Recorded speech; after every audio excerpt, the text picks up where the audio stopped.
serye sa Romans. Okay. Aralin po natin ang Romans 15, 8 to 13. Kung mayroon pong may Tagalog, pakibasa sa Tagalog. Sa English din po, pakibasa rin po. Amen po. Roma 15, 15, versikulo 8 hanggang 13 po. Ito po ang sabi. Sa 8 po, verse 8, sinasabi ko sa inyo, si Kristo ay nahintingkod ng mga Hudyo upang ipakilala ng tapat ang Diyos at tinutupad ang mga pangako niya sa mga patriarka. At ang mga hindi na may nagpuro sa Diyos dahil sa kanyang habag ayon sa sinasabi ng sulatan. Kaya pagpupurihan kita sa harapan ng mga hindi. Agawitan po ang iyong pangalan. Sinay pa, magala kayo mga hindi kasama ng kanyang bayan. Sinay pa rin, kayo mga hindi, purihin niyo ang Panginoon at bakit mo sa kanya. Sinabig ko pa rin siya si Isaias, sa tuwing Jesse, ang titindi ko upang mamahala sa mga hindi. Siya nga lang pinasahan. Ang Diyos ang nagbibigay sa atin ng pag-asa, magkakalunawan at kanyang magalaan. Kaya paan, sa pananalig upang sumagana kayo sa pag-asa ng pamamagitan ng kapangyarihan ng Espiritu Santo. Okay po, sa English po, ano po sabi? Sa English, Romans 15 verses 8 to Now I say that Jesus Christ was a minister of the circumcision for the truth of God, to confirm the promises made unto the fathers. Verse 9, and that the Gentiles might glorify God for His mercy, as it is written, for this cause I will confess to thee among the Gentiles, and sing unto thy name. Verse 9, and again he saith, rejoice ye Gentiles with his people. 11, and again praise the Lord all ye Gentiles, and laud him all ye people. 13, hanggang 13. And again Isaiah saith, there shall be a root of Jesse, and he that shall rise to reign over the Gentiles, in him shall the Gentiles trust. Verse 13, now the God of hope fill you with all joy and peace in believing, that ye may abound in hope through the power of the Holy Ghost. Yes, let us pray. Lord, salamat po sa araw nito, salamat ng biyaya mo, sa pagkakataon, makapag-aaral ng iyong salita, makapanalangin, Panginoon, ng sabay-sabay, malaman ang dalanin ng bawat isa sa lingkod nito, Panginoon, salamat po. Bless ko nawa, Panginoon, ang pag-aaral namin at patawad sa aming mga kasalanan. In Jesus' name we pray. Amen. Okay, so kung titignan niyo po yung verse 8 hanggang 13, napakarami na pong talaga, no, mga doktrina sa theology na pwede natin aralin. Pero dahil sa serye natin tuwing prayer meeting ay practical sanctification ng church ang ating inaaral, i-skip po muna natin lahat na doctrinal points para dito sa 8 hanggang 13. Magiging practical pa rin po ang pag-aaral natin, no? So kung maalala nyo, sa mga nakaraang linggo, last Tuesday, tinapos na natin yung pakikipag-usap ni Paul sa mga weak and strong believers. Tinapos natin sa conclusion na posible ang unity sa loob ng iglesia, regardless kung anong grupo pa man ang bumubuo sa loob ng isang iglesia. Para sa atin, yun yung malakas at nahihinang mananampalataya. Sa kanila, yung malalakas at nahihinang mananampalataya, technically, dalawang grupo lang yon, mga Hudyo at mga Hentil. At pinapakita ngayon ng ating text, no, sa haba na ng henerasyon, talagang divided yung dalawang grupong ito. Yung mga Hudyo at mga Hentil, dinidivide sila ng history, ng kultura, ng relihiyon, ng kanilang kinalakihan. Pero sinasabi ngayon ng ating text na ina-accomplish ng gospel yung isang bagay na hindi kayang i-accomplish ng isang tao. Hindi lamang iligtas ang parehong Hudyo at Hentil, pero ang dalhin sila na magkasama sa isang katawan ni Kristo. Sinasabi sa atin ngayon ni Apostol Pablo na yung dalawang grupong ito, o i-generalize na natin dahil lahat naman tayo sa ating iglesia ay mga, ano tayo, Hudyo o Hentil? Hentil. Lahat naman tayo dito ay Hentil. Sinasabi lang dito ni Paul na ang Panginoong Jesucristo, hindi lang siya namatay para magligtas ng mga individual, pero kasama ang ating iglesia sa eternal na plano ng kaligtasan ng ating Panginoon. Ibig sabihin, parehong may dahilan magbigay ng papuri ang mga Hudyo at ang mga Hentil. Kailangan magbigay papuri ng mga Hudyo dahil tinupad na ng Panginoon ang pangako niya sa Israel sa pamamagitan ng ating Panginoong Jesucristo. At yung mga Hentil naman, may karapatan din sila at dahilan magpapuri sa Panginoon dahil graciously sinama sila ng Panginoon sa pangako niya sa mga Israelita kahit hindi naman talaga sila dapat kasama. At may kita natin ngayon na kung ganito yung mindset natin, mauunawaan ng bawat isa na yung iglesia natin ngayon, katulad ng New Testament Church na kinakausap ni Paul, nag-e-exist lamang tayo, nandito lamang tayo dahil sa katapatan ng Panginoon, sa awa ng Panginoon, at sa kapangyarihan ng ating Panginoon. At ito rin yung tatlong bagay na kung saan, kung gusto talaga natin magkaisa sa loob ng ating iglesia, ito lang yung tatlong bagay na dapat pinanghahawakan ng ating iglesia. So tatlong punto lang yung gagawin natin from verse 8 to 13. Actually, lalaktawan natin dyan yung mga theological, patulad na lang ng verse 12, no? Focus lamang tayo sa practical. Tatlong punto po. Makita ng bawat isa na ang lahat ng pangako ng ating Panginoon, tinupad niya sa persona ng ating Panginoong Jesucristo. Pangalawa, makita natin na pinagsama-sama ng Panginoon ang lahat ng nasyon, lahat ng kultura, lahat ng klase ng tao sa iisang katawan ni Kristo. At pangatlo, dahil sa Panginoong Jesucristo, lahat tayo individually at pag nagsama-sama tayo bilang isang iglesia, dapat puno tayo ng pag-asa. So yung unang punto po, sabi natin, ito yung magiging dahilan at basis ng lahat ng bagay. Tinupad na ng Panginoon ang lahat ng pangako niya sa persona ni Kristo. Sabi po doon, Jesus Christ was a minister of the circumcision for the truth of God to confirm the promises made unto the fathers. Sinasabi ng ating text ngayon, no, na nung dumating ang Panginoong Jesucristo, tinupad niya yung covenant promise ng kanyang ama sa bayan ng Israel. Nire-remind ni Paul yung bawat isang Hudyo doon sa church na yon that Christ came as a minister of the circumcision. Hindi po yan literal na pagtutuli, ha? Ang sinasabi dito ni Paul, nung ipinanganak ang Panginoon bilang isang Hudyo at nabuhay siya perfectly, tinupad niya ang lahat ng batas.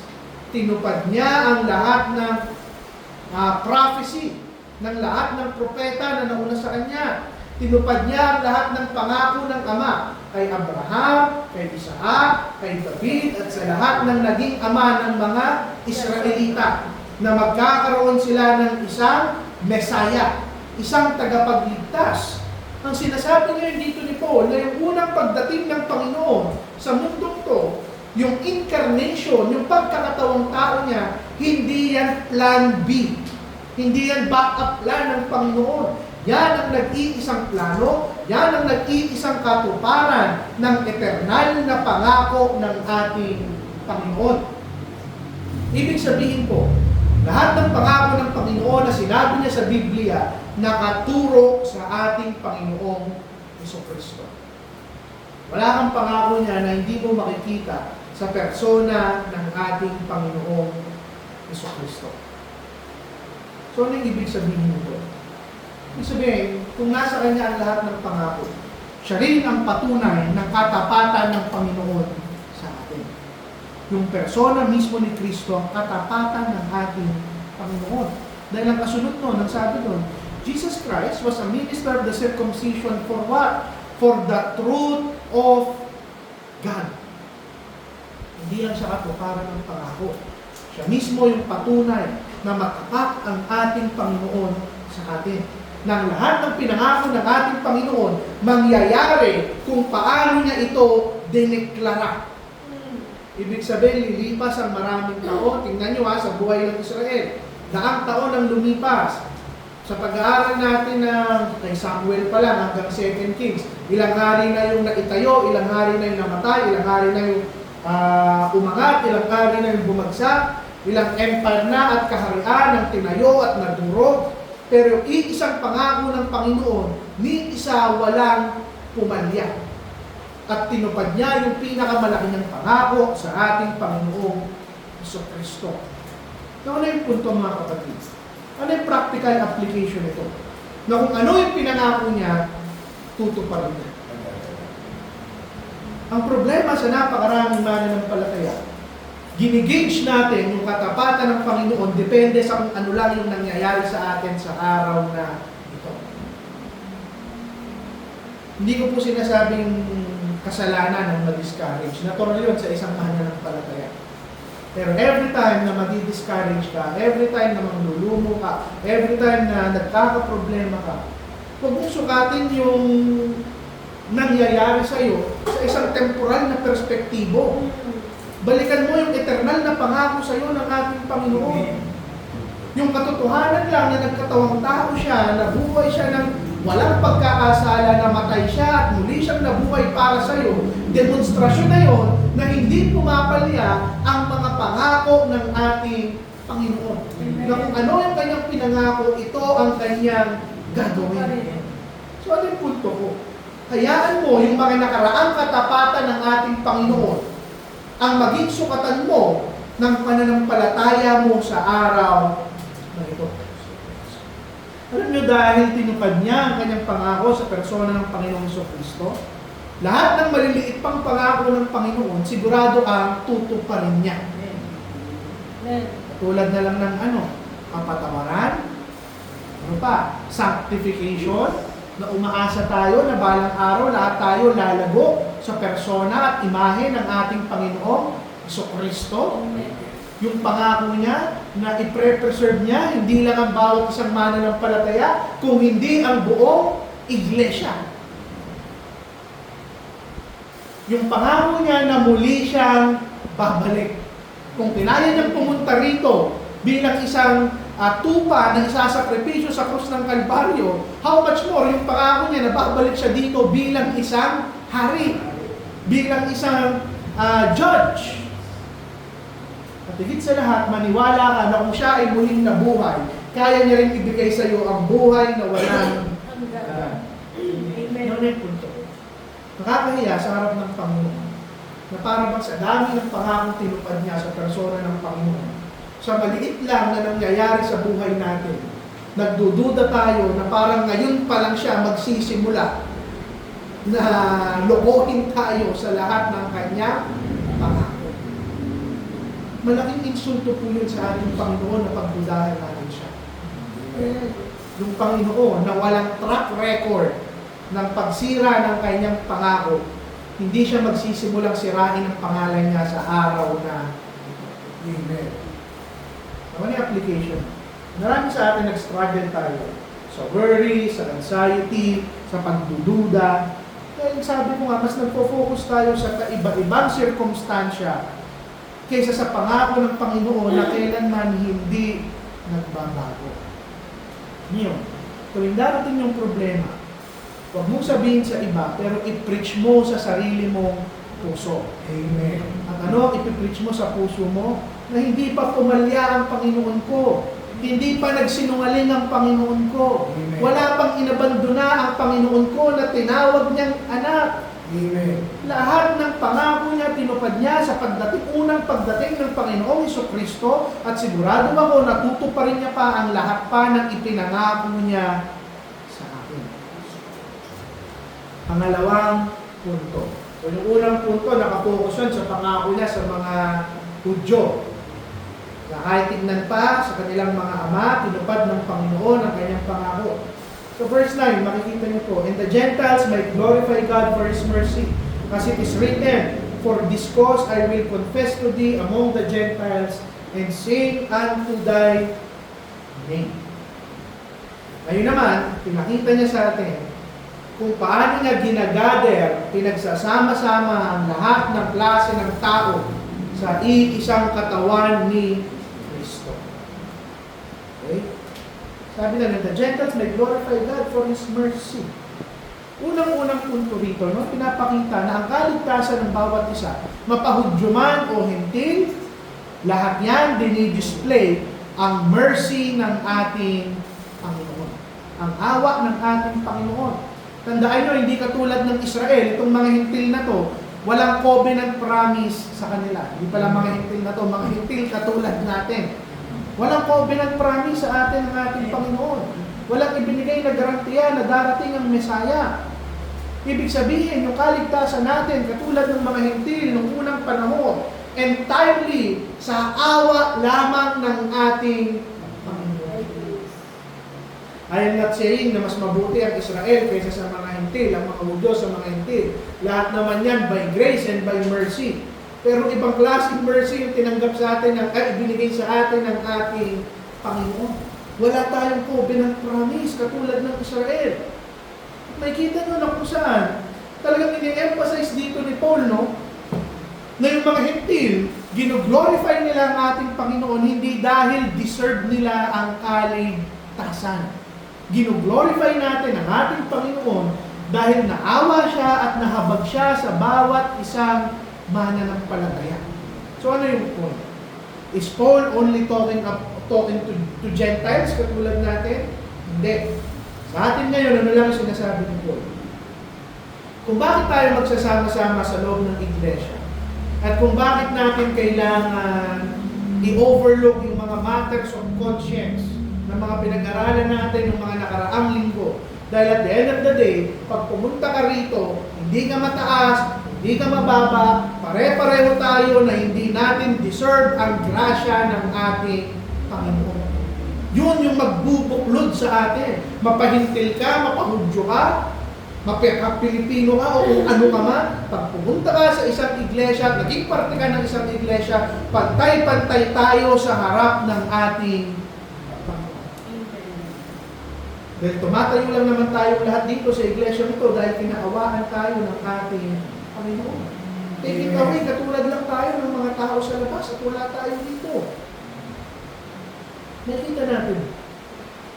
Talagang ang nakakatuwa dito, in-anticipate na talaga ng Biblia na lahat ng nations ay maliligtas. Hindi ko na po dadaanan yung 10, 11, 12. Pero makikita nyo, ang dami niyang kinuha dito. Aralin nyo maigi yung 10, 11, sa 12, hindi lang naman si Isaiah, si Isaiah sa 12 yung kinuha niya. Lahat ng verses na yan, galing kay David, galing kay Moses, sa Psalms, na si David din naman ang nagsulat, at kay Isaiah. So ano lang yung sinasabi natin dito, no? Yung pagkukot ni Paul sa mga taong to, pinapatunayan sa atin, ito lang yung nakakamangha dito sa revelasyon na to, na hindi afterthought yung pagligtas sa atin ng ating Panginoon. Ano ba explain yung afterthought? Hindi siya pahabol. Hindi yung, gusto kong iligtas ang mga Israelita. Nagbago isip ko, sige na nga, ililista ko na rin sa libro ng buhay itong mga hintil. Hindi yung sa Old Testament, nangako lang ako sa bayan ng Israel. Sige na nga, nakita ko si Kuya Jess, pogi, ililista ko na rin sa libro ng buhay. Hindi ganun ang ating Panginoon, no? Hindi tayo siningit ng Panginoon sa plano ng kaligtasan. Hindi tayo pahabol. Hindi tayo sausaw sa plano ng kaligtasan. Sinasabi dito ng Panginoon, sa simula pa lang, inintend na ng Panginoon na lahat ng klase ng tao, whether hentil o Hudyo, lahat yan kasama sa plano ng kaligtasan. Hindi ko po sinasabing para sa lahat ang kaligtasan, ha? Ang sinasabi ko, hindi nire-respeto ng Panginoon kung anong klaseng tao ka, hindi yun ang batayan ng kaligtasan. Hindi lahi.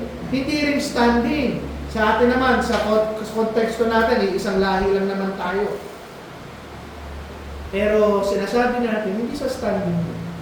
Hindi sa yaman mo, hindi sa edukasyon mo, hindi sa itsura mo. Nakita natin na kung saan, Kung iniligtas man tayo ng Panginoon, kasama yan sa eternal na plano ng kaligtasan. Amen. Nakikita nyo, kung ganito yung pag-iisip natin, ito na yung magtatahi doon sa second point natin. Sub-points lang yan ng second point natin.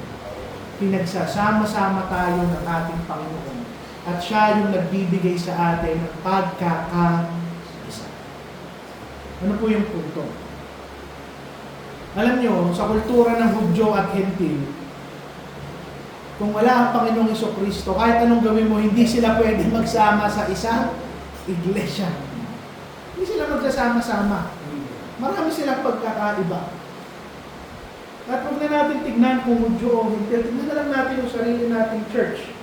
Bawat isang iglesia, nagbabago-bago ang bawat isang tao. May kultura, may pag-iiba sa kultura, sa pinanggalingan, sa pagpapalaki, sa pamilya, upbringing, personalidad, yaman, ugali, economic class, social class, generasyon. Sa church lang natin, may mga lolo, may mga tatay, may mga bata.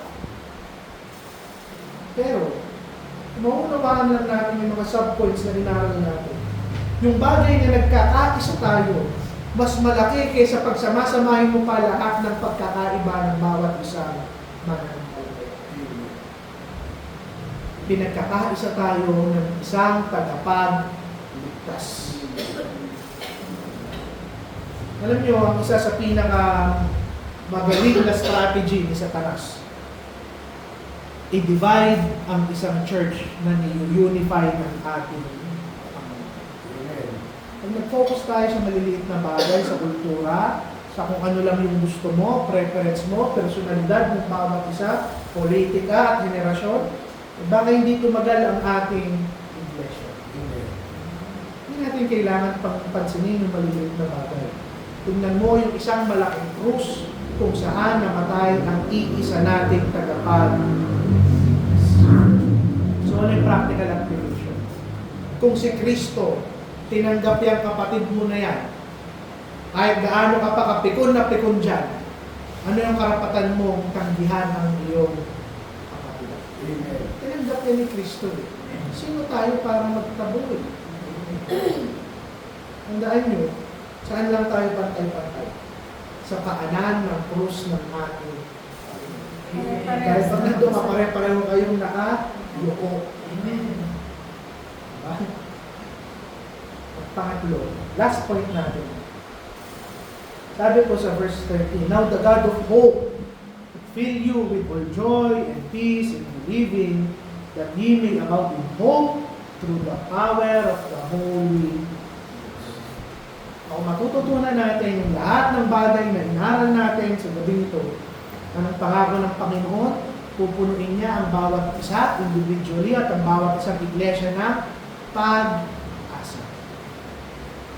Sinasabi ngayon ng Panginoon, siya mismo yung source o pinanggagalingan ng pag-asa. Parang tingin nyo sa verse na to, ang highlight dito ay hope, mali po kayo. Ang highlight dito, yung sinabi, the God of hope. Yung Panginoon. Hindi niya lang pinag-uusapan dito yung pag-asa. Tawag niya sa Panginoon, the God of hope. Ibig sabihin, yung pag-asa ng bawat isa. Hindi mo yan kayang i-produce sa pag-iisip lang positively. Na dapat positive thinker ka o nakikinig ka lang ng mga motivational speeches. Hindi po.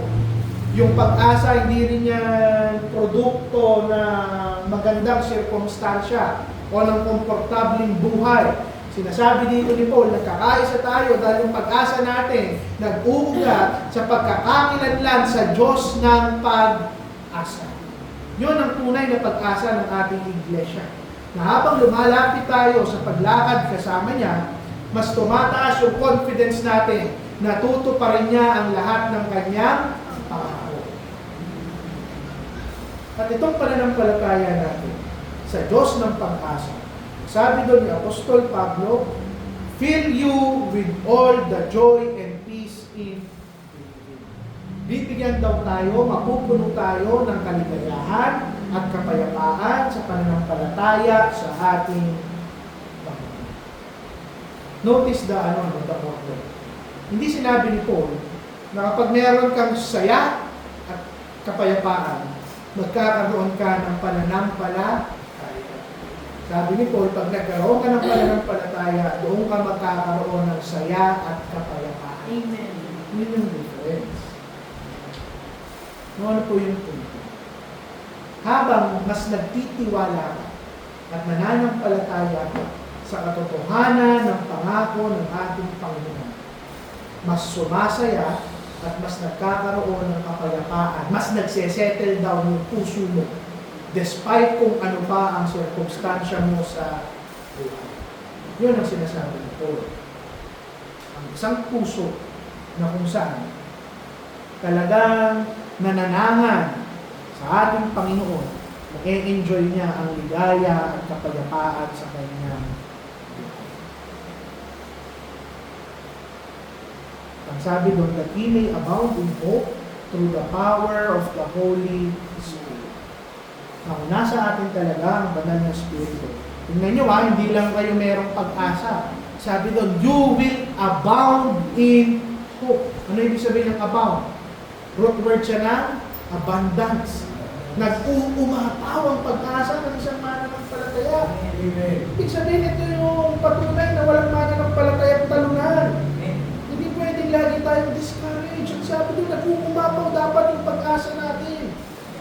At malinaw dito na yung pag-asa ng isang mananampalataya, hindi yan sinusustain ng willpower at determination. Amen.